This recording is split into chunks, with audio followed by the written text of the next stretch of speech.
Welcome to What the Health? Where anything health is fair game as we tackle the trends and bust the myths about health and wellness. Here are your hosts, Dr. Dan and Angela Toro. And welcome to another episode of What the Health. I am Dr. Dan here with my co-host, Angela. Welcome back, everyone.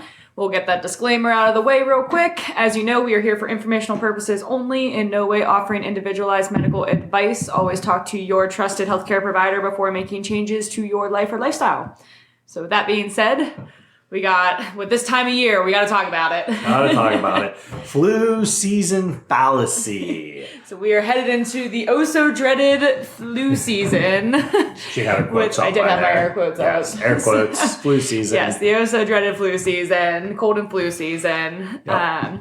Which, again, there's no doubt that people get more sick this time of year. Yes, we have to understand why. Yes, so we're not saying that there aren't increased cases of colds and flus this time of year, but the idea that it's just an inevitability that, I'm just doomed to get, to be sick through these colder months, that is the fallacy, because we need to understand why this is happening. Yeah. Well, you just mentioned colder months, and that's the first point. So we're going to go through 5 points as to why this idea that we're just doomed to get sick, over the next 6 months with, colds, flus, digestive issues, whatever the case may be, that we're just doomed. It's not the case. And so we're going to go over 5 points as to why this, quote unquote flu season is actually a thing. And you mentioned, so the first thing is the colder weather, right? So what happens? Rhinoviruses are actually more active. Those are the,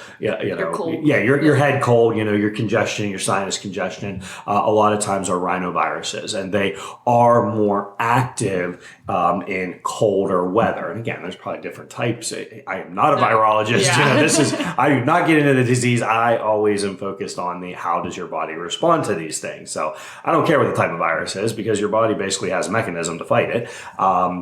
So rhinoviruses are more active when it's cold outside. So a lot of times when you're, especially if you're outside for like a soccer game, if you're, outside doing an activity, all these fall festivals, which again, get out, get the pumpkins, get the apples, it's a beautiful time to be outside. I love it. But it is colder. And so, you get that, nice little, red nose and red cheeks, rosy nose and cheeks, because you've been outside for a couple hours and, you get nice cool temperature. Well, that activity, in the nose and in the sinuses with the rhinoviruses that are present, it becomes a little bit more challenging, not impossible, but maybe more challenging because of the number and because of the replication. So it's something called your viral load, right? So if they're more active during cooler weather, maybe they're replicating faster. Well, if there's a higher viral load, just think of it in terms of, an army, an army that has 10,000, people versus, 300, typically, you would want to be on the side of the 10,000. Now, we know there's hundreds of incidents in history that, that wasn't the case. If you haven't seen the movie 300, definitely recommend it. Fantastic movie. But anyway, if you have a lot more of a viral load, then again, it just makes it, more difficult, just makes it more difficult for your body to fight that off. So that's point number 1, is the cooler weather. I feel like I'm about to go out of order, but I feel like that naturally leads into the being inside more. So it's getting colder outside. So we're having this increased viral load, but now we're also cooped up inside with these people that have now been exposed and carrying that viral load. Yes. So whether it's your children or your spouse or, family, friends. So you're cooped up inside. So 2 things with that. Obviously, with cold weather, we're not sunbathing anymore. Yeah. So, you get plenty of sunlight because, and we've talked about this in another episode, but with the inclination of the sun, we start, the equator is, we are moving in the northern hemisphere away from the sun now. We have officially shifted. When it was pitch black when we were leaving at 7 o'clock last night, I'm like, and it happened. It's really bad when it's 5 o'clock. I know. We're not there yet. We're not there yet, but we are. Yes, we've already passed the equinox, so we are headed to every day from here until the solstice. We are getting darker and darker. So, so not only the cooler weather, we have warm clothes on, so we're not getting skin exposure to the sun, but also the inclination of the sun. The Earth is literally at a less steep of an angle to the sunshine, so we're not getting the direct rays because we're covered up, and even if we weren't covered up, it's not as penetrating because the sun isn't directly above us like it is in the summertime. It's more at a steeper angle. So we're not getting that, the vitamin D and the benefits of the sun, and then we're stuck inside, and it's, this time of year, I'm still that crazy person that has the windows open during the day, but most people, I would say, have the windows closed and probably even have the heat on at this point. So now you're getting that, recirculated air where you're just essentially breathing those viruses around, and they're just, circulating back through over and over and over and getting blasted out. On top of, if you live in, like the lovely city of Pittsburgh where the air quality is not the best, now you're talking about whatever's in the ducts getting mixed in with. So I always notice when the AC's on or the heat's on, that's when I feel at my worst. Like when I don't have like the fresh air, I just immediately feel like just something's not right. Yeah. Well, and again, in the in the summertime, even if the AC's on, because it's super hot, you can still go outside and get more fresh air. If it's 10, 20 degrees outside, and the heat's on, you're not necessarily going to run outside. Just to just to be outside. Although it is healthy to go out and get your fresh air rather than being cooped up. So, in fact, I've actually read stories in certain countries, northern, like. I've heard it in the country of Russia, but it might be true for other like northern European countries. But they let their kids, like preschool kids, go out, with very little clothing for a couple minutes in the snow, and that stimulation. We've talked about that in another episode. You talk to Mike from the gym. He goes he'll go out and lay in the snow. Yeah, absolutely, and that stimulation. And again, it's so much. No, again, you need to stop before the point of getting to like frostbite or hypothermia. But yes, those short bursts of cold, absolutely. Yes, it's very good. Yeah, I'll walk out and I'll take the trash out of my bare feet, and I'll walk out and take the dog out, and and I'll just have like shorts and t-shirt on for my PJs, and you walk out in the cold, and again, the more you can stimulate your body to those extremes, hot and cold, the better you are. So, back to the circulating air. So we're inside, we're getting less sunshine. We have recirculating air. By the way, make sure that you change your filters. Yes. You should, if you have a filtered, central air system, you should change your filter every 6 months. So basically before the cold spring, season, basically spring and fall. Before each season change there. So make sure that, especially around here. I mean, it's absolutely. Anywhere, but again, you really got to like pay attention to the air quality of where you live, and yes. So it does make a difference, and so. I haven't changed mine yet. Yeah, I was like, speaking of which, Dr. Dan needs to run off for a second. I'll be back. But so we talked about definitely colder. And again, it's not just the recirculating air of viruses, but as you mentioned, the quality of air. So if you have dust particles, your body, as its primary defense system, forms mucus. Okay. Well, if it's if all of that mucus has to fight, and there's white blood cells in that mucus. Okay. So that the mucus is designed to trap. It's a physical defense barrier. It is, one of the primary defense systems of the immune system. Your skin is a physical defense barrier. Your mucous membranes are physical defense barriers. But if it's so concentrated on like dust particles that are in the air, well, then there's less attention to the virus particles. The virus particles are obviously smaller than dust. And so, then, if all your mucus is dedicated to that dust with recirculating air, then, the possibility of virus particles penetrating deeper and actually causing an active infection. And that's, I think we have to understand the difference, between healthy response to viruses, versus like an actual infection, because so many of us, like I get congested this time of year, I'm sniffly. It happens. You're blowing nose, but it very, I don't want to say never. Yeah. it very rarely reaches the point to where it's like an actual systemic infection where I actually spike a fever. And again, all that is the virus penetrating a little deeper into your system. That's a fever, sorry, where was I getting at? A temperature increase in your body, a fever, is another line of immune defense. So if the virus has gotten past the physical defense of your, skin and your mucous membranes, well now, that immune system, it's called your non-specific cell-mediated immune system, starts to it just recognizes a foreign invader. We haven't gotten down to the immune,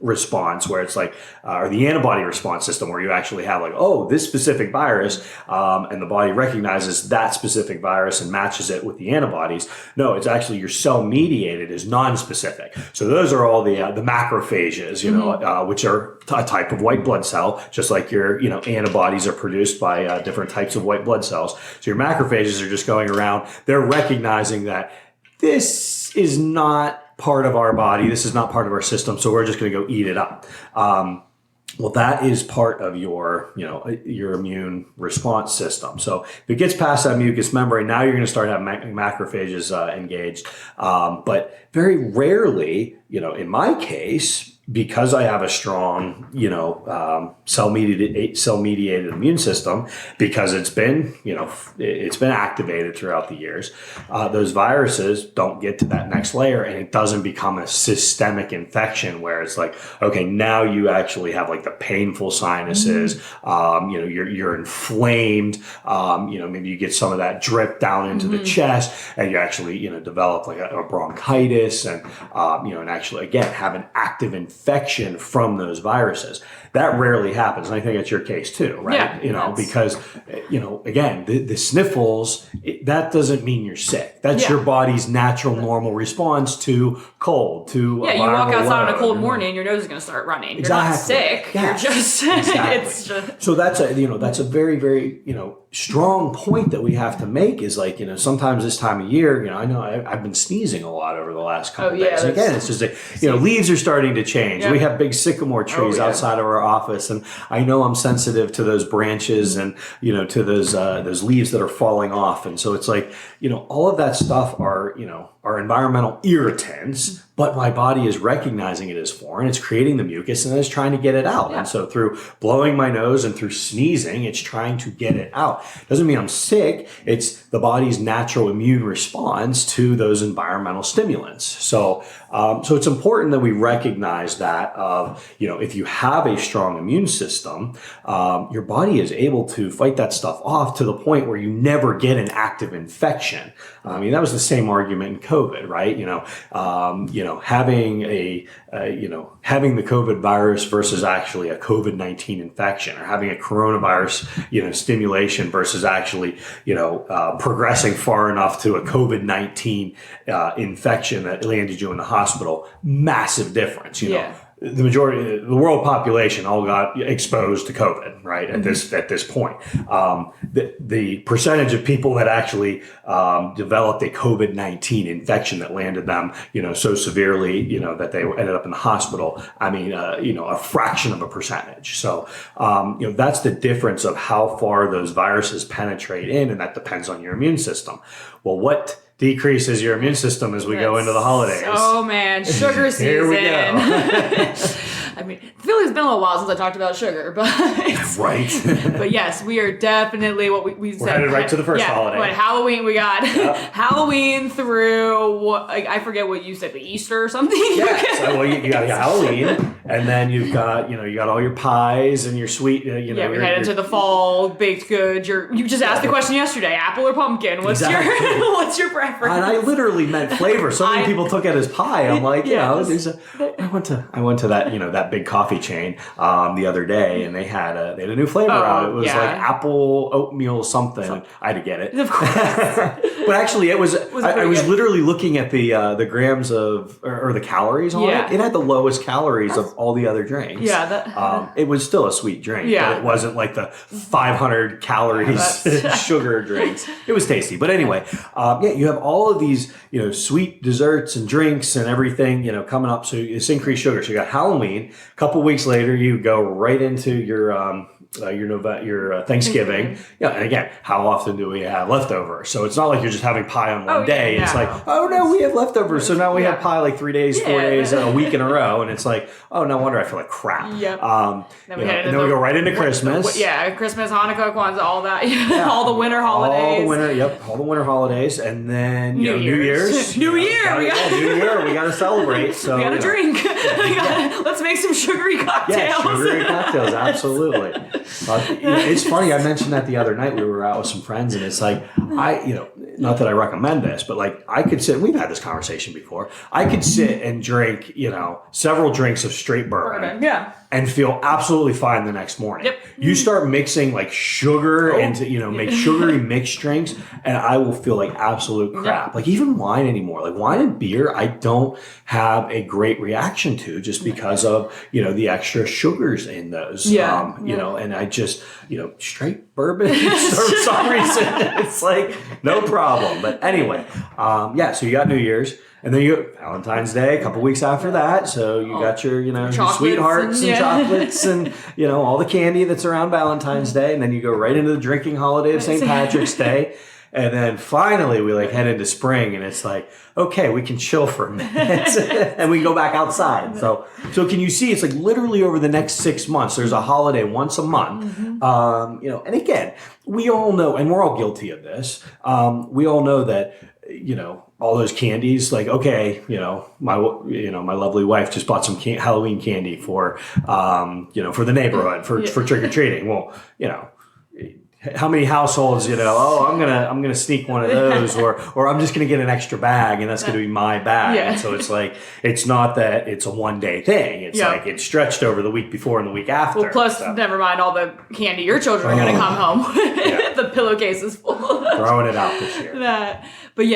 So sugar it just directly impacts the immune system. Everything that you just talked about. So with the white blood cells, so it slows down the activity of white blood cells. Yes, exactly. So it's not just we're not just saying sugar. It's not just a calorie thing. It directly impacts that immune system, especially that first response of the immune system. So that's the correlation. We see this increase in sugar, and your immune system response is going to drop. So then, coupled with everything we were just talking about, now you're around more people inside, more exposure. It's just like we said. Perfect storm of higher activity, a viral load. Yep. So now you put all that sugar on top of it. Yeah, I guarantee you, first week of January, I can clock it. I'm gonna be sick. It's because no matter how good intentions I have, it's still. I mean, I eat pretty much no sugar on a regular basis. So then even the even the little bit of extra, it wrecks me. It really wrecks me. So it's like every year I go in with the best intentions, and then your darn wife's such a good baker. She did me in. It started with Friday the 13th this year. She made that dirt dessert, which was absolutely my weakness in life. Cool Whip and Oreos. Come on. That was probably one of the lighter desserts. It was delicious. Yes. But again, it's heading into that, and then I'd say the other thing that directly impacts the immune system, which is activity. Yep. We see this huge increase of sugar, and then we're seeing a huge decrease in physical activity. Yeah. So we're outside less.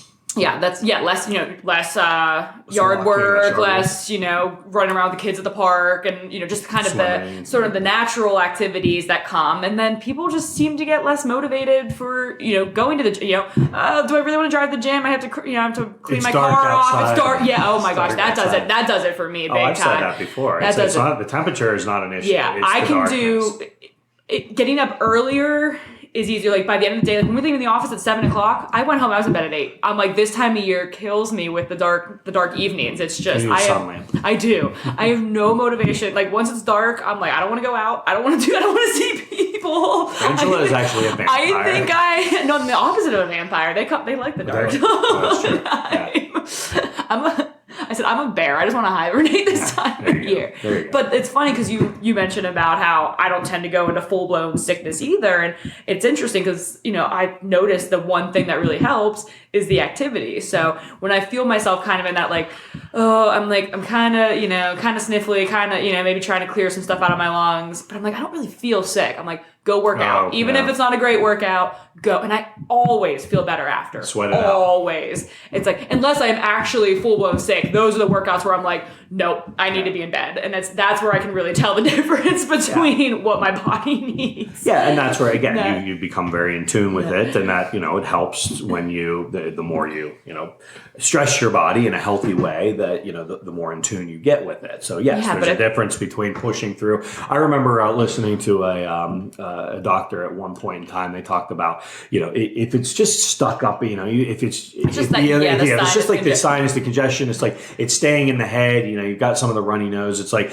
push through it, go work. But like if it's actually down in the chest and you're like, you've got that heavy, productive cough, like that's probably where you might not want to push it too much. Exactly. But again, also the types of works out. We've talked about activity versus exercise, like, just going for a nice walk, it can be very stimulating to your parasympathetic system, versus actually going and training super hard. So again, you might need to, dial in your activity and exercise over this time of year. So and then if you're like our family, where it's like, okay, even though we all live fairly close and see each other all the time, it's like, oh, it's the holidays, we now have to see each other all the time. So if your social calendar gets much busier this time of year, then again, just you have to sort of plan ahead and take that, if you're going to be traveling, figure out, is there, a gym where you're going, or are there things you can do at home, or get out and go for a walk when you're,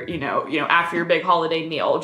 I remember going to our uncle's house and, growing up. And so like, a lot of us would go out and we would chop firewood, and we would have this family gathering. I mean, that's a massive activity. And again, it was fun when we were a teenager. They had an indoor pool, so we would swim. So it's like, it was like, there's lots of ways that you can be active, even through the holiday. I know. I know. Erin mentioned you guys like to find hotels that have a pool so that the kids can again burn off the energy. Burn some energy. So just finding, it might look different than your summer, warmer month activities, but find something that's going to keep you active, because that's one of the other, huge benefits. Physical activity has a positive benefit on the immune system. So, with that coupled increased sugar, decreased physical activity, it's a really bad effect on that immune response. Absolutely. So did we hit all our points? Our last one was stress. Oh, good old stress. Because no one gets stressed this time of year. The holidays, we understand. I mean, it can be a tough time on a lot of people, especially if you've lost someone close to you, over the holidays. If your family's all over the place. Yeah, or family's far away. We understand it's definitely a tough time. So, in a previous podcast that we just recorded, actually, we talked about the deep breathing, right? And, using that to help mitigate the stress response. But you just talked about activity, and, that's another great way helps to keep the stress down. But yes, this can be a very, high anxiety time of year. So, again, it's about the mindfulness, do you need to go get that last gift? Do you need to get that wrapping? Does your house need to be absolutely pristine? Is anyone going to notice if the one side dish is missing? Exactly. The little things that we stress over. I have to remind my wife about that constantly. There will be plenty. It's like, really? You think no one will that starve? Side dish? No one will starve. And yes, we can feed a small country with the amount of food that she makes. Yeah, and I would even couple the increased stress with sleep quality as well, because again, this time, especially if you're less active, then that's going to impact sleep. Now, some people like me, I want to hibernate, but sometimes that doesn't necessarily, because you're in bed longer, it still might not be good quality sleep. So I've noticed, I talked to some people this week, but they're like, I'm tired, but I don't feel like I'm sleeping well. And I think it's that transition of the difference in the daylight, the difference in temperatures, the difference in activity levels, all of that really starts to impact that sleep quality, which we know, again, is super, crucial for your immune system working properly as well. That's why when we do start to feel sick, we want to sleep, because that's what our body needs. Yes, exactly. So I always tell people this time of year, if you're tired at 8 o'clock, go to bed. Yeah. I'm sitting there, I'm like, there's no reason. No reason for me to be up. I can. So I was like, did I wake up at 5? Yeah, but who cares? I mean, Yeah, if I had you're pushed not sure. myself to stay up till 10 just so you can because sleep in, I yeah. could have, it could have been a poor night's sleep. So it's, listening to your body. It's, if there's there's no reason you have to be up. It's natural to feel more tired this time of year. That's just the circadian rhythm, responding to the shift in daylight. So Yeah, we're slowing down. Yeah. Mm-hmm. So instead of fighting it and feeling like you have to get cram everything into the day, it's like if you're feeling tired, just go to bed and get a good night's sleep. And it can really, even just one good restorative night's sleep can really help do wonders. So. Yeah, that's what, Erin, we try and get my lovely wife a one good night's sleep a week with the kiddos. It's like, and she always gives me the look too, because she'll hit that capacity of 3 or 4 nights in a row, just terrible sleep. The kids come into bed, and I sleep like a freaking rock. So it's like I don't wake up, or even if I do stir, it's like I'm up, I'm like, huh, and then I'm back to snoring again. So it's like, but there are, she hits a point of no return where it's like, if she doesn't get a good night's sleep, we all I'm suffer. going to, yes, we all suffer, especially me. I'm going to die. So she, so it's a matter of hopefully if you are in a relationship, listen to your spouse and be able to, help them out, recognize the signs that they might need. So it's like I took the kids and she got a 2-hour nap the other day, and it was and then she still got a really good night's sleep that night. So, because sometimes when you're overexhausted and you can't fall asleep, it's like you're like, I need to sleep. You're in this vicious cycle and you can't do it. So she actually, she slept 2 hours, Sunday afternoon, and then we had our massages scheduled, and then, that'll do it. and then she was out. So that all goes with the stress and sleep. I think tend to really go hand in hand. But so I would say that was our 5 factors for the perfect storm of flu.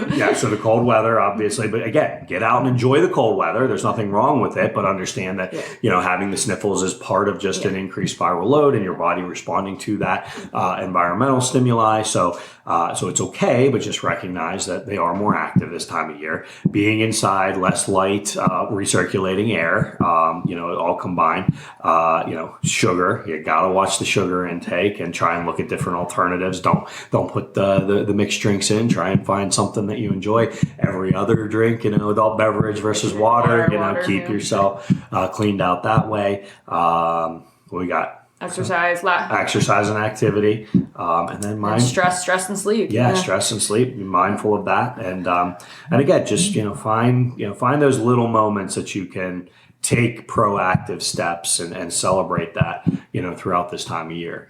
I'll always hit a point where it's just like, no, I'm tired of, I don't need to eat that. I'm done. And I will say our family's gotten much better over the years of realizing okay, we don't need all of this, but again, it's going to happen. Again, it's just listening to your body, being mindful and recognizing that if you do start to feel a little off, do the thing, get the sleep, get the activity, do the things you can, because you can very well stop it from progressing to that full blown, laid out illness. So awesome. Well, hopefully you found this helpful. If any of this resonates with you or you need more information, do not hesitate to reach out. A lot of information on our website, Turo, Turo, familychiropractic.com. I am Dr. Dan. Here with Angela. Thank you guys so much, and we'll see you next time. See you at the next one. You've been listening to What the Health with Dr. Dan and Angela Toro, brought to you by Toro Family Chiropractic. To learn more about the resources mentioned on today's show or listen to past episodes, visit www.whatthehealth.world.